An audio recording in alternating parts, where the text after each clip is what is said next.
Okay, what we're going to do today is analyze a truss. And what that means is we're going to take a look at this truss, which is made up of 5 separate beams or members, and we're going to determine how much force is in each of these members. We're also going to figure out how much force there is by each of the supports. You'll notice there's a pin here and a roller there. While we're at it, we're going to go through and we're also going to find whether each member is in tension or compression. And we'll talk about exactly what that means as we get to it.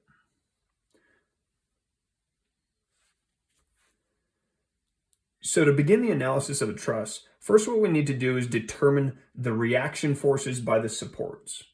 And when we say reaction forces, what we're talking about is the forces which the supports are exerting on the truss as a reaction to this 100-pound load which is acting on this truss. 100 pounds is trying to pull the entire truss downward, and so these two supports are having to keep the truss from moving. The whole point of this truss is to remain rigid and static, so these supports need to offset or balance out this downward load. In order to do this, we're going to look at this just like we would a static beam, and we're going to look at the sum of all torques around each of these points, point A and point D. So first we're going to look at all torques around point A, which are acting externally to the truss. And when I say external torques, really what I'm talking about is torques that come from external forces acting on the truss. Now there's 3 forces externally acting on this truss. The support here at A, the load here at C, and the force from this support at point D. Now we can make a pretty reasonable guess and say that the supports at A and D are both acting upward.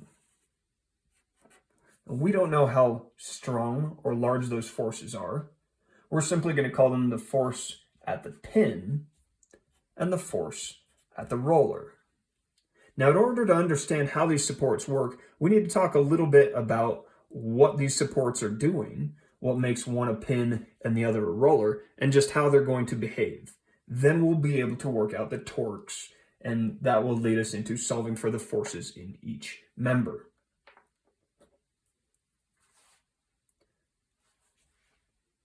There's different types of supports, and they do different things when supporting a truss.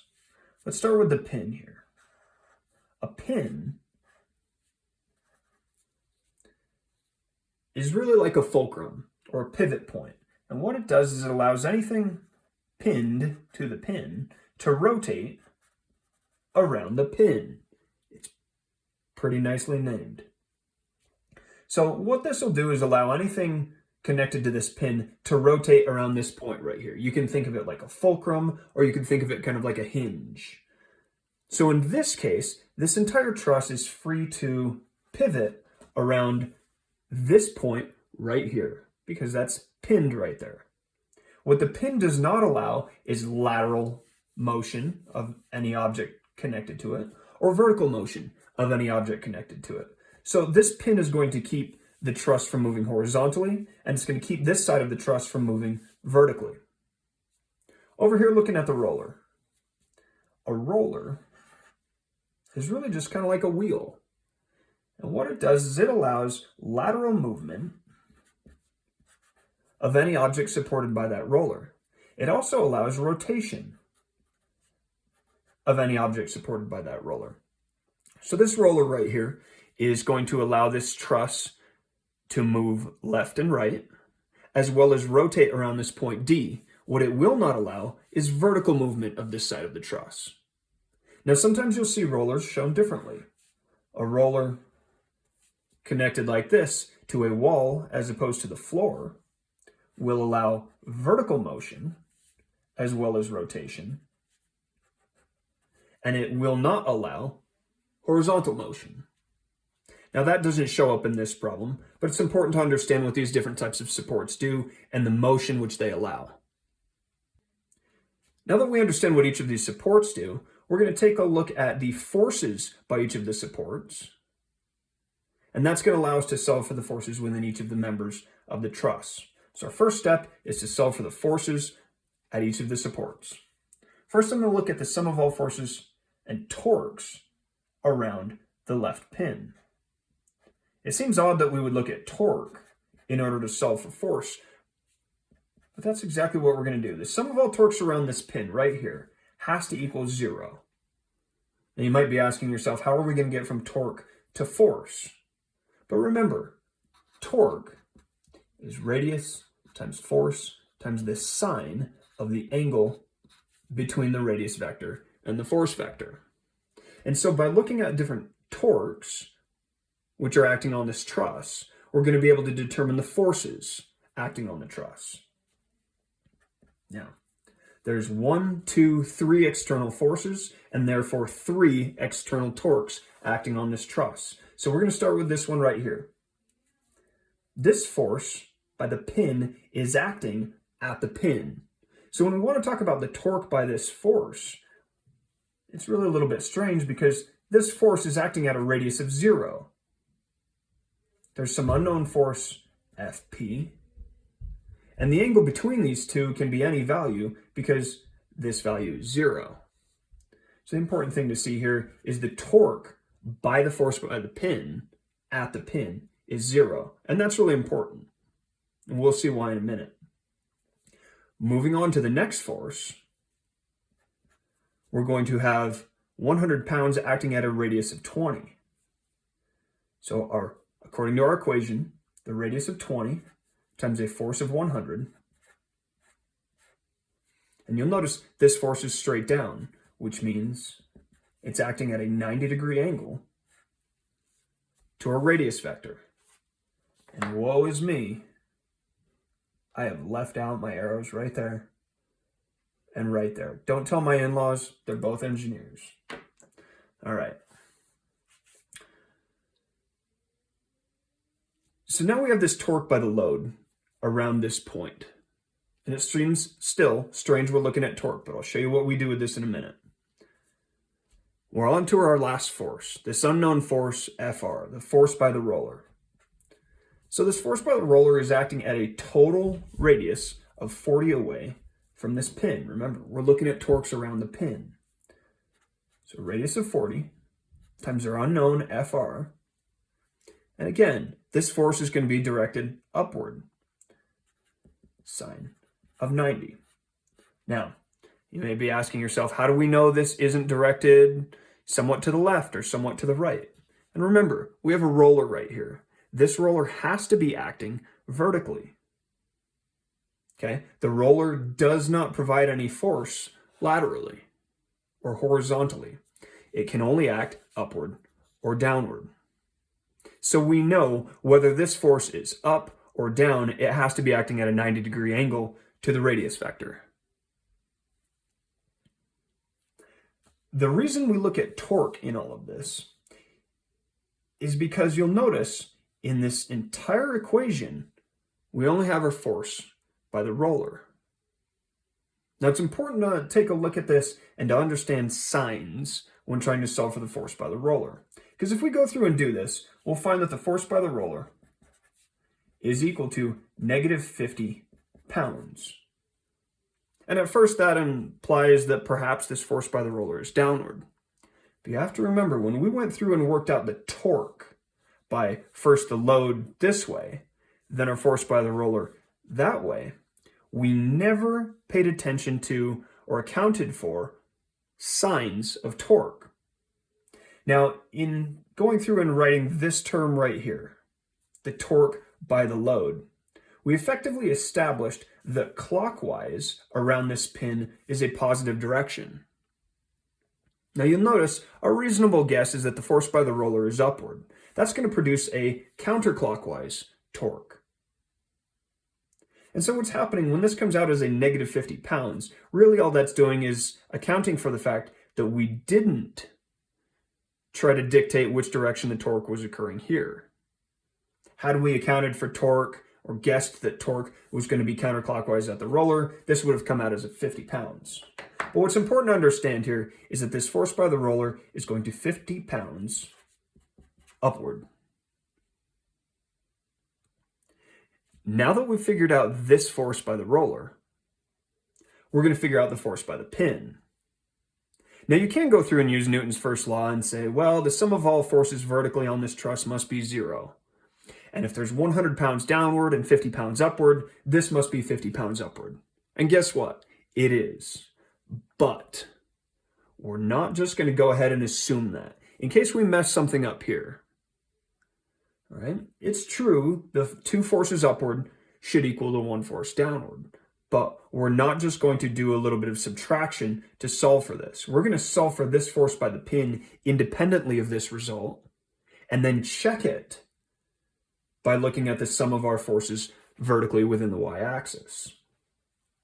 So, looking at the sum of all torques around the roller. And again, I recognize it's strange. Why would we look around the roller if we're trying to solve for a force at the pin?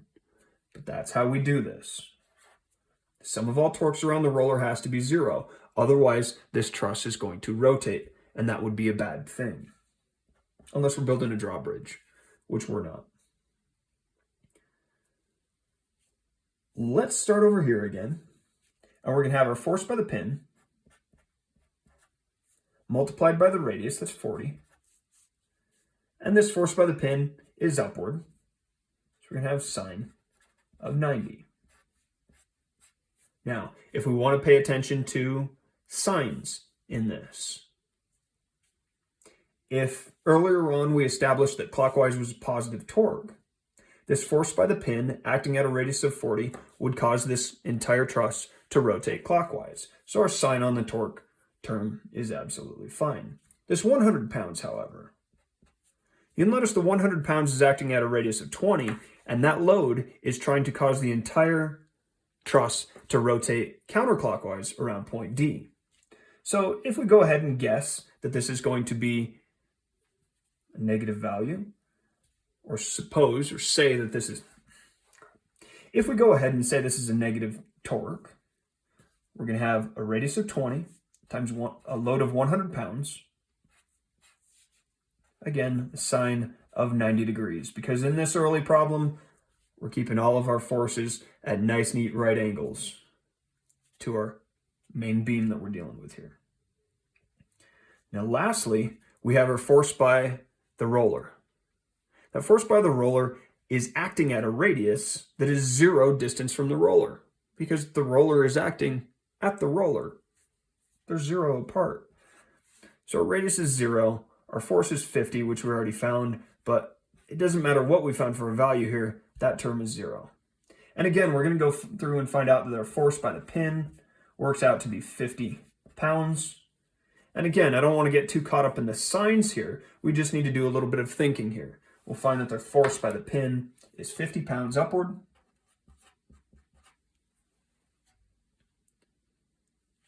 Now it would be appropriate to take a look at the sum of all forces vertically acting on this truss. There are 1, 2, 3 external loads, and you'll notice the sum of all forces up is equal in magnitude to all of the forces down.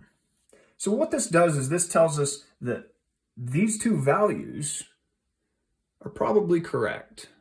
All right, there's very little likelihood that we made any sort of mistake here twice that would have caused these two to just happen to come out to be equal in magnitude to this. Now you will notice these two forces are split, and that's because this entire truss is symmetric. The left half of this truss is doing the same thing that the right half of the truss is. Now I know there's a pin and a roller, and so that makes them not quite identical at the supports, but because there are no horizontal loads on this truss, the pin and the roller are both doing the same thing. Later on, once we start putting horizontal loads at certain joints in these trusses, then the pin and the roller are going to be doing different things, but future us are going to deal with that. That's not for today. All right, let's get back to what we came to do here, and that is to solve for the forces in each of these 5 members. Now, the fact of the matter is, despite what people will tell you about trusses are easy. They really are. It's just right triangle trig. The problem with this is organization.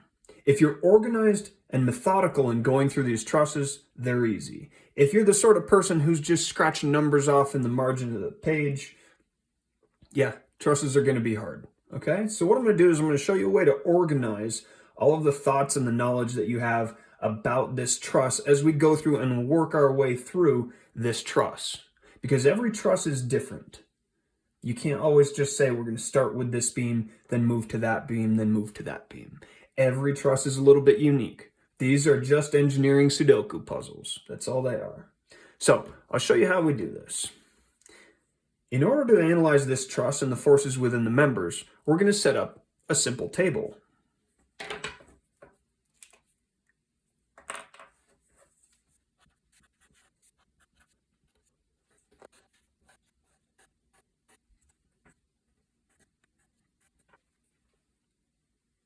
All right, anytime we analyze a truss, we have to start someplace. We don't know any of the forces in any of these beams, so we have to start someplace. Now, there are two places where we can begin, either the supports or at the load. Sometimes it makes more sense to start in one place than the other. Here we can actually do a little bit of whatever we want. There's not really a wrong place to begin here. So we're going to pick up the obvious beams first, and then we'll move around this and try to figure out what we can. Because like I said, this is a little bit of a Sudoku puzzle. Or really, our solution over here, as we're trying to go through, is a little bit of a Sudoku puzzle. So what we're going to do is we're going to look at the sum of all forces at each joint. And it's going to be important for us to keep track of the forces in each axis by each beam. Beam AB is going to have a force both in the X and Y direction. Now, pretty simply, using the Pythagorean theorem, we can find the total force. We're also going to identify whether these beams are in tension or compression. So that's what we'll do here. All right, but this thing is just a big puzzle. So let's go through and take a look at this and see if we can't figure out some of the simpler beams first before we have to get down into the weeds with our right triangle trig. In order to do that, the first thing I'm going to do is look at the load. This load right here is directed straight downward. And you'll notice at joint C, there are three beams, AC, BC, and CD, which all come together at joint C. Now, if you remember, in a truss, the assumption we make is that all these joints are pinned. That is to say that the individual beams cannot exert torque on a joint. They can only pull or push on a joint. So this beam right here can only act vertically on this point. This beam CD can only act horizontally on this point. AC can only act horizontally on this point. These beams can only push or pull. They cannot twist. So, there's some ramifications of that concept, and they show up here in the math. BC can only act vertically, and that tells us that the force by BC in the x-axis is 0. There is no force by BC in the x-axis.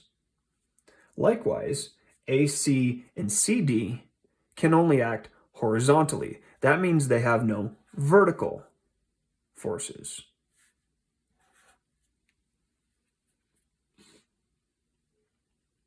So when we look at joint C, in the vertical axis, we have 100 pounds downward, and we have BC upward. Or at least we're assuming BC is upward. Something has to be acting against the load here. It can't be AC, it can't be CD. If we want to write this out as a bit of algebra, we would say that the sum of all forces at point C in the y-axis is 0. That is the result of AC in the y-axis plus BC in the y-axis plus CD in the y-axis. Then lastly, we have this 100-pound load downward.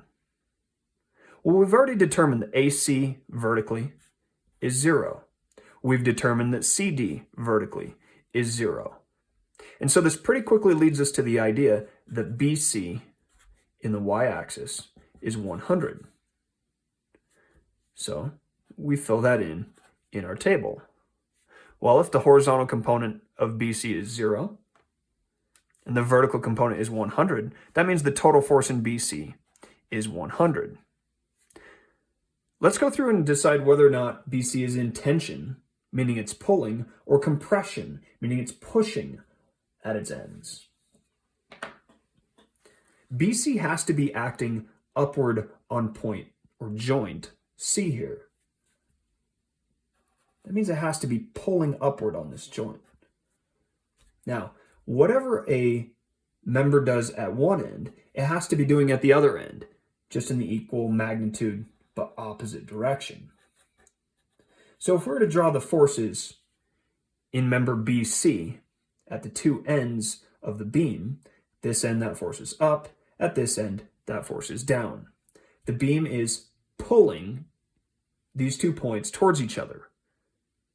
A beam which is pulling is under tension.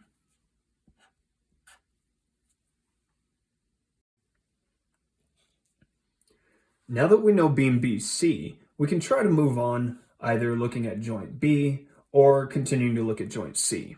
The problem is, by looking at C, we can't really figure out much because we don't know what's going on horizontally in either AC or CD.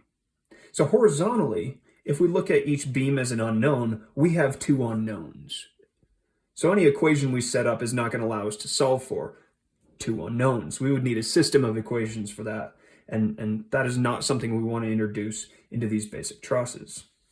We have a similar issue up here at B. If we look at B, within the horizontal axis, we have AB and BD as unknowns. Likewise, in the vertical axis, we have AB and BD as unknowns. So C and B are two joints we don't want to look at right now. That's going to force us to look at one of the two supports. Because if we can't figure out what we need here, we'll look elsewhere. Like I said, it's a Sudoku puzzle. So what we're going to do is look over here at joint A. We know at joint A, the sum of all forces vertically has to be 0. Sum of all forces at A in the y-axis needs to equal 0.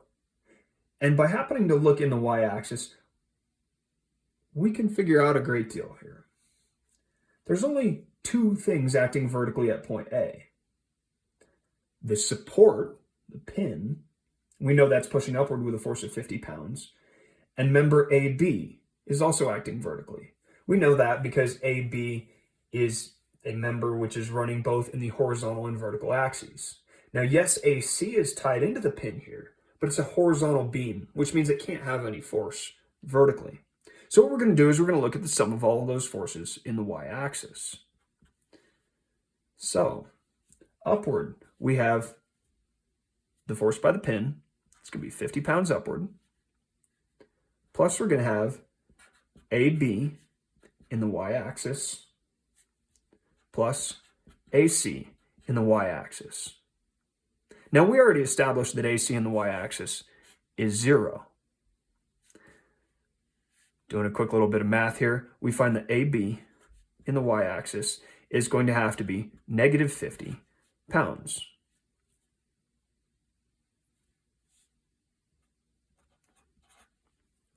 Now, let's think about what this negative 50 means, because the negative is important. I know earlier on here, these negatives, we kind of glossed over and then thought about it a little bit at the end, but let's think about what these negative 50 pounds mean.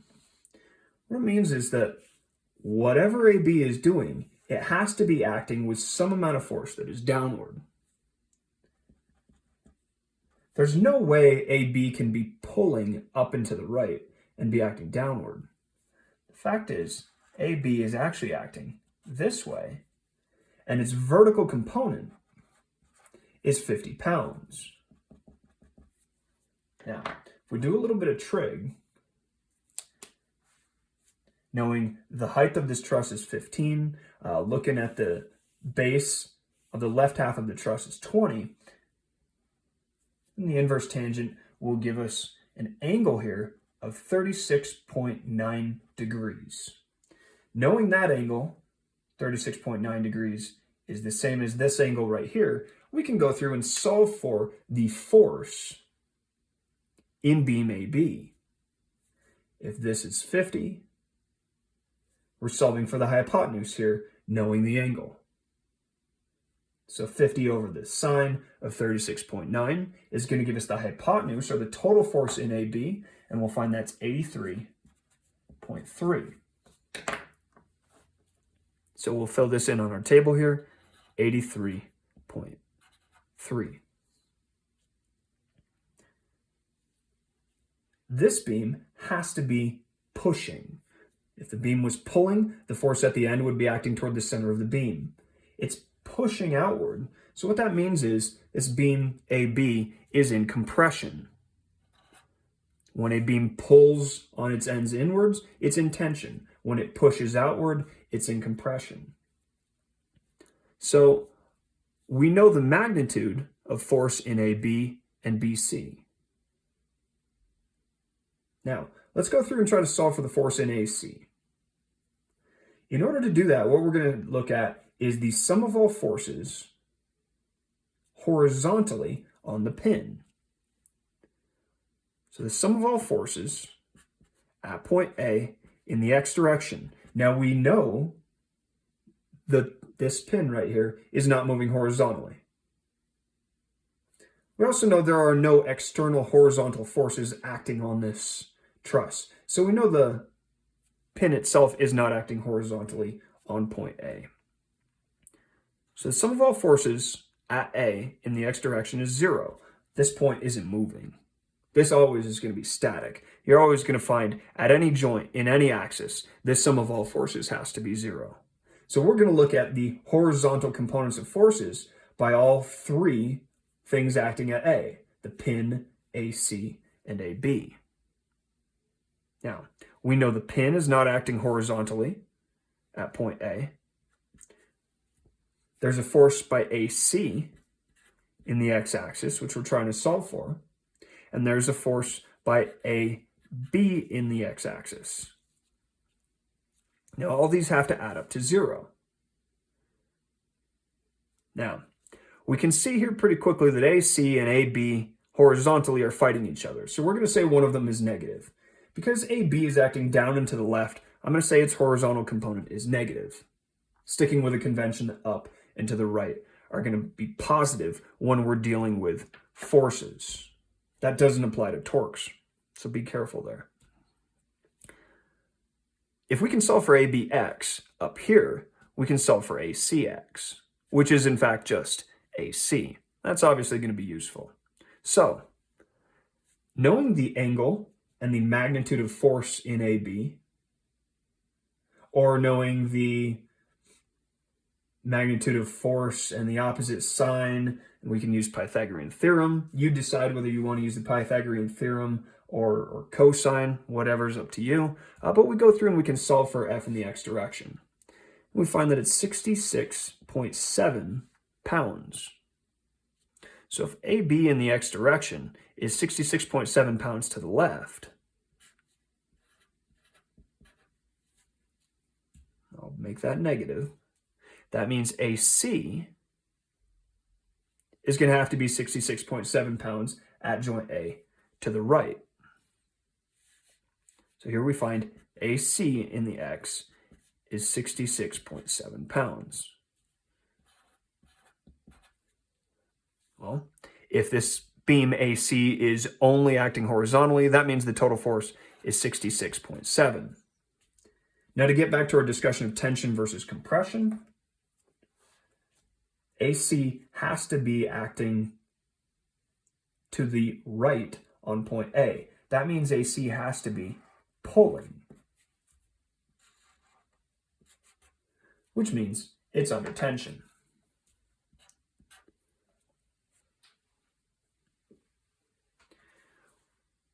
We can perform similar calculations by looking at point D to determine the forces in BD and CD.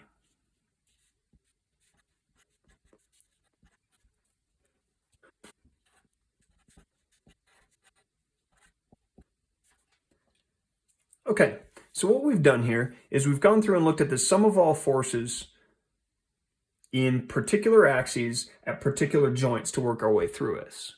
Now realize we're not always going to do every single truss in the same exact order. This is an analytical process. This is not simply a pattern that you memorize. So you have to be a little bit careful as you go through these. This is a skill, and like I said, this is easy once you learn the skill. It's like riding a bicycle. It's easy to people who can do it, but you're probably going to fall down and skin a knee or elbow on your journey to learning how to do this. Okay, so it takes practice. Now, one thing worth pointing out here is as I went through this, I was putting in positive and negative values on some of these. And it's a little bit interesting in how the math works out. It helps us figure out direction, but there's one thing of note. The fact is, these directions with positives and negatives really don't help us much. And here's why. AB in the x direction was to the left at this end of the beam. But if we're to look at this end of the beam, AB would be to the right. Because remember, going back to what we've seen before, the forces on opposite ends of the beam are equal in magnitude but opposite in direction. So AB horizontally was to the right here, vertically it was up as opposed to down and to the left over here. So to treat these as positive versus negative can be a little bit misleading because when we look at a single point, it has a direction. But looking at both points together, they're in opposite directions. We would say these forces are internal to the truss. The force here cancels out the force there. That's why we only had 3 external forces. If we draw in our forces from BD, see they do this. CD, under tension, was acting like this. Now the nice thing about a truss is you can always go through and figure out if you screwed up. All right, there's no reason to ever do a truss wrong, to turn in a truss wrong to a teacher or anything like that, because you can always check it. And I'm going to check it right here at B, where everything we did from the left meets up with everything we did from the right. And we find here that everything we did on the left shows that the force by AB is 50 pounds upward and 66.7 pounds to the left. Or sorry, to the right. BD had a magnitude of 50 pounds vertically and 66.7 pounds to the left. Now we know the sum of all forces on this joint right here has to be 0. You'll see horizontally, BD and AB are canceling each other out. Vertically, they're both adding together to be 100 pounds vertically, which are canceling out the 100 pounds downward by BC. So by working from the 2 edges of the truss inward, we're able to get to this point right here where we can check all of our work. And we know with absolute certainty that our values here are in fact correct. And that is how we solve a basic truss using what's called the method of joints. That's all for now.